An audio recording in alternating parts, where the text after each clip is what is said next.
Good morning, what's up guys? Rope Monster here. So today I thought it would be cool to do a video on the quote-unquote, well, what I've heard described as the ghetto part of Fifth Avenue. And I'm not really sure I agree with that sentiment. I just think it's different. So we're talking about the north part of Fifth Avenue.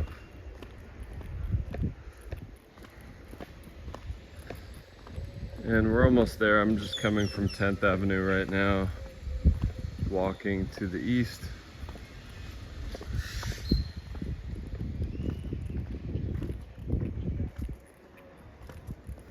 And this is 5th Avenue, believe it or not. Not the typical 5th Avenue type walking tour videos you're gonna see on YouTube. They mostly focus on the busy part with all the businesses. And you can see, I mean, there's street art, there's graffiti, totally different vibe. Really a lot more of a hippie and bohemian vibe down here, and kind of an art community.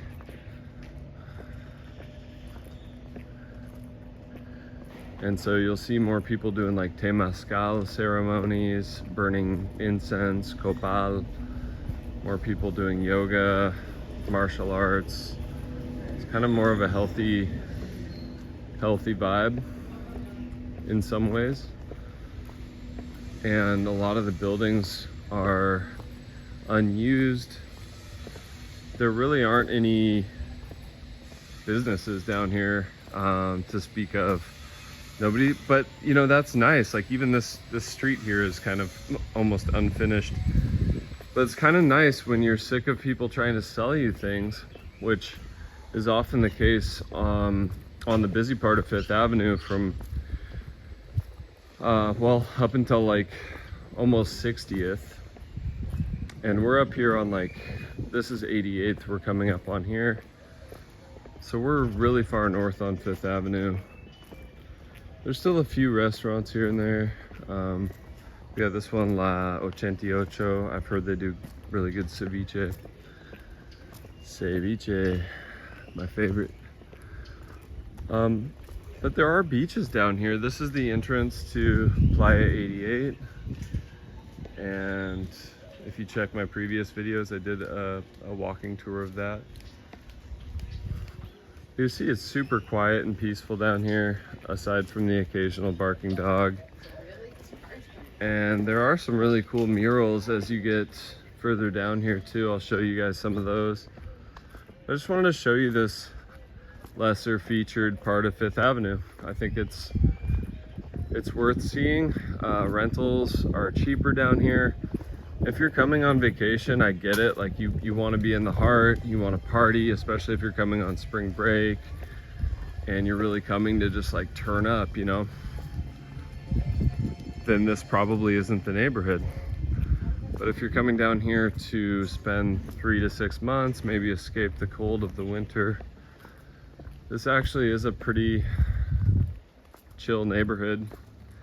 And the rents should be cheaper anyway, especially if you speak Spanish. If you don't speak Spanish, people may try to take advantage of you. I met a Canadian woman the other night, actually on Super Bowl Sunday, and she sat down and just kind of started picking my brain and asking me about what I do about my cell phone and how much I pay for rent and utilities and all that. And her exact words were that she got hosed.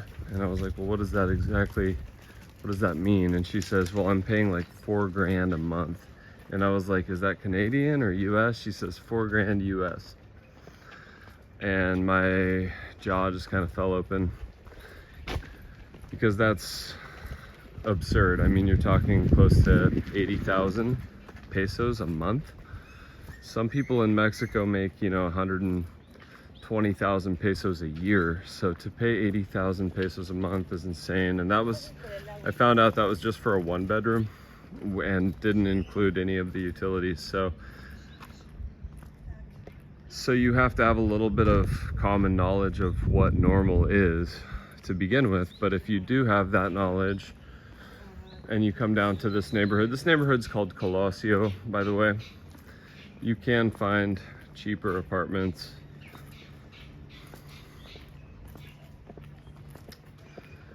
And to me, it's beautiful. I mean, look at this mural right here.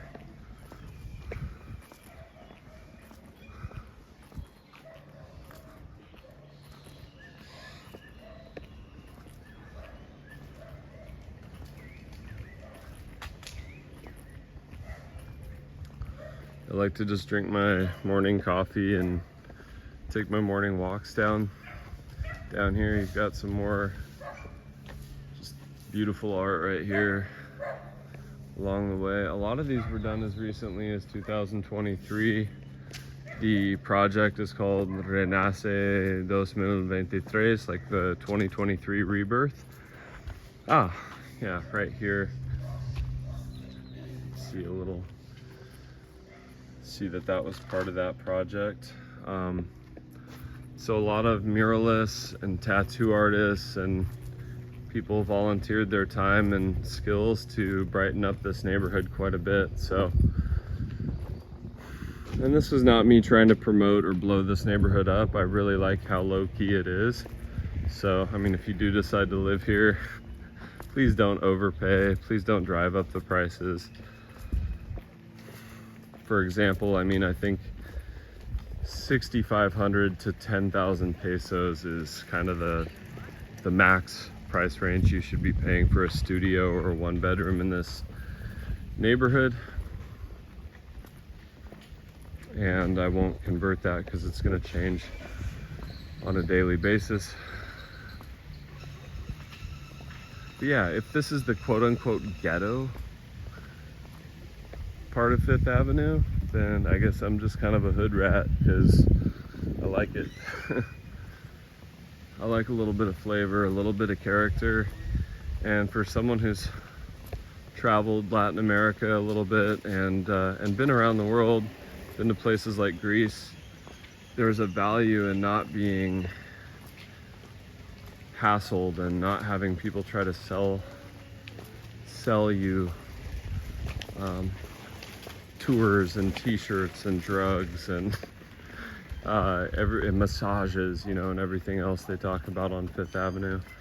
It's way more chill. Like, you have these little low-key businesses, like these guys right here. They sell natural juices. They have loose leaf herbs for sale. They sell green juices, which I'm a huge fan of. And this is the best green juice in town for a much less than pretentious price point. And you're getting things in there like ginger and mint that a lot of people don't put in their green juices. A lot of times you get a green juice and it's just cucumber, celery, and apple. So getting some variety is nice. And then this is still like a pedestrian street. So this part of Fifth Avenue, there's no traffic. And you have this massive green zone. Instead of having buildings on this side like you would have further south on Fifth Avenue, you have mangroves and green space. And so you can imagine the air quality that you're getting is incredible. You can really breathe. I'm coming from a place in Ecuador where I couldn't really breathe very well. The altitude was crazy, but then also the country uses diesel a lot. The diesel in Ecuador is subsidized and it's only $1.75 a gallon, if you can believe that. So everything runs on diesel, and the only problem with that is the exhaust is insane. And I'm finally, after a few months here, just starting to feel like I can breathe again. And I would attribute that to living in this neighborhood and very little exhaust and very little traffic. This is Playa 72. So once again, I mean, we have restaurants, just a few. We have places to get fresh juice. We have this beautiful beach here. Playa 72 is one of my favorite for playing volleyball, doing yoga, stretching, swimming. The swimming's okay here for sure too. It's not The water's not as nice as Playa Car, but it's still really, really nice. And this is Colosio, Avenida Colosio right here.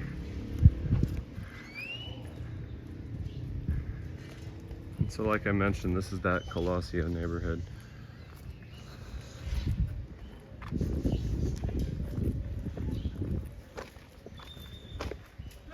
Right there, you can see that. Perfect blue sky day here. Nice spot for a morning walk. So it is about a half an hour walk to get into the heart of the center. About 15 minutes to get to the first, you know, bars and nightlife and stuff like that, but that's fine. If you get a bicycle, you're literally 5 minutes away from the first bars. There's Tropical Tacos. There's a number of places very close that are really chill spots. Good food, good staff, excellent cocktails. So once again, I mean, you have some graffiti. That's pretty normal in a lot of parts of the world. I know it's more common now than in the past, but it doesn't really bother me. Look, 70th here, I actually, when I first got down here, I rented an Airbnb right over there, and it was great. Super quiet. They had like an outdoor bathtub, which I really enjoyed, and kind of a jungle-like setting. So when I got here, I just slowly started renting places farther and farther north. I started on 44th with an Airbnb, and then I moved to 70th. And now I'm living even further north than that, and I actually prefer it. There's some nice buildings down here too. I mean, you can get condos and short-term rentals.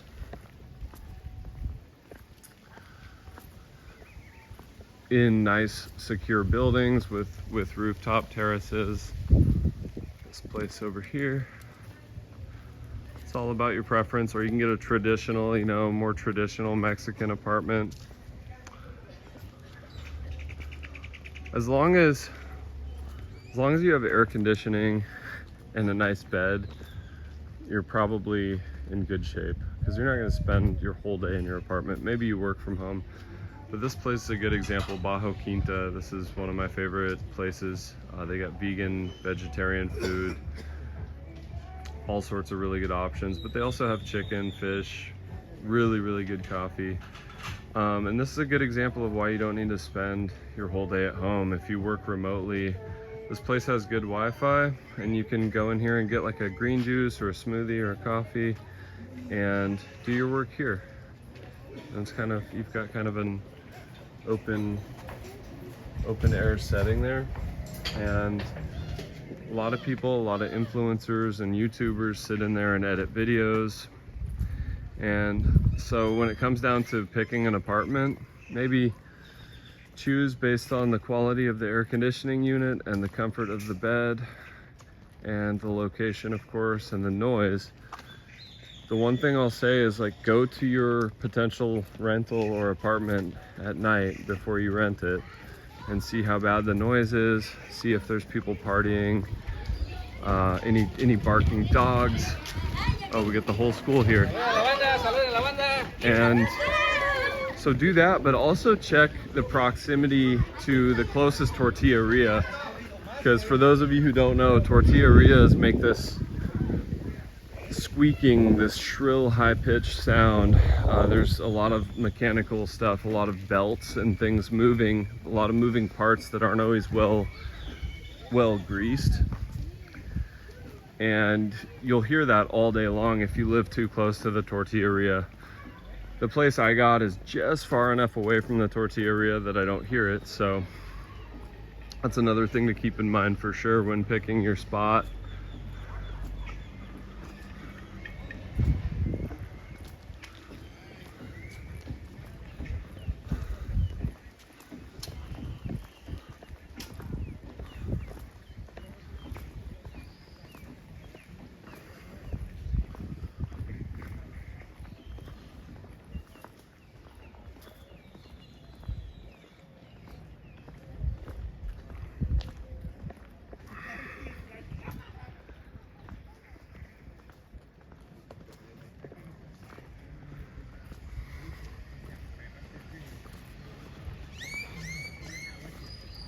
So you can see a lot of these buildings aren't very well maintained. Some are completely falling apart, so there's a lot of room for development here still.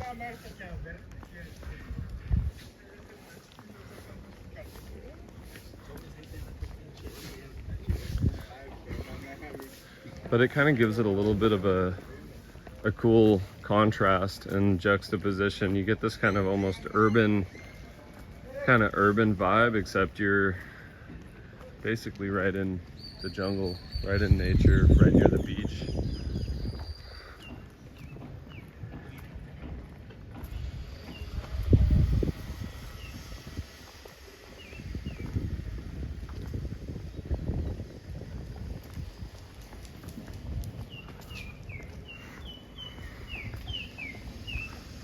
Really nice bike path that runs all along here, and that's another thing you don't have on 5th Avenue farther south. There's no bike path, and you can actually get in trouble. The police, for example, stopped me one time. I was riding my longboard on 5th Avenue, and once the bike path ends and the amount of people increases, you're actually not allowed to ride your bike, scooter, or longboard on that part of 5th Avenue.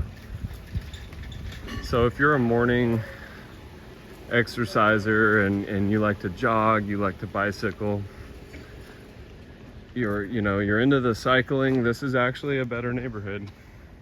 So you have a designated bike path there, and that counts for something if you're a cyclist. There is a bike path on 10th, but people don't really respect it.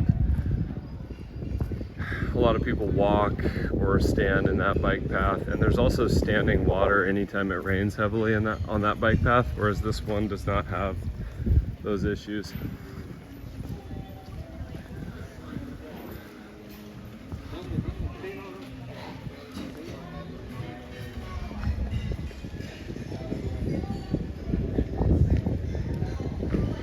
We're now on 56th.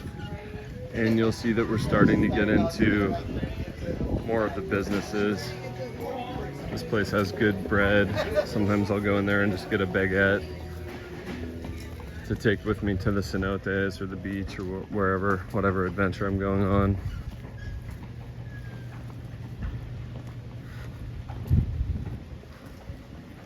So 54th Avenue, and we're starting to get into what people may recognize as the 5th Avenue that they know. This place has really good like shrimp tempura tacos, kind of fancy gentrified tacos, but they're pretty good. And so I'll go ahead and cut this video pretty quickly because we're starting to get to the more developed version, the more developed zones of 5th Avenue. Still really low key compared to the center.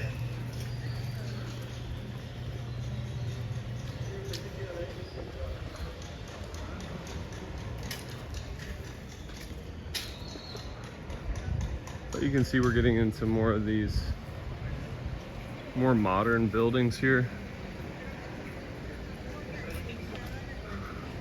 Rooftop terraces, modern apartments, condos. But you can also probably pick up more construction noise, more foot traffic, more cross-street traffic. I mean, you see these quads, motorcycles, and vehicles going by on these cross streets, and you don't really have that in, well, to the north, you know, the heart of Colosio, you don't have that. Here we have Tropical Tacos. They're actually closed right now. It's more of a night spot, but you can see the Tropical Tacos logo there. Really chill vibes. If you come to Playa del Carmen and you're in this area, check out Tropical Tacos for sure. But yeah, listen to that construction noise, the cross traffic, the foot traffic, and tell me that the ghetto part of 5th Avenue isn't actually amazing. All right, guys, I'm gonna wrap it up here. The noise is ridiculous. If you like this content, found it useful, drop a like, subscribe, it helps the channel, and I'll see you guys in the next one. Ooh, 7-Eleven. wrote Monster out.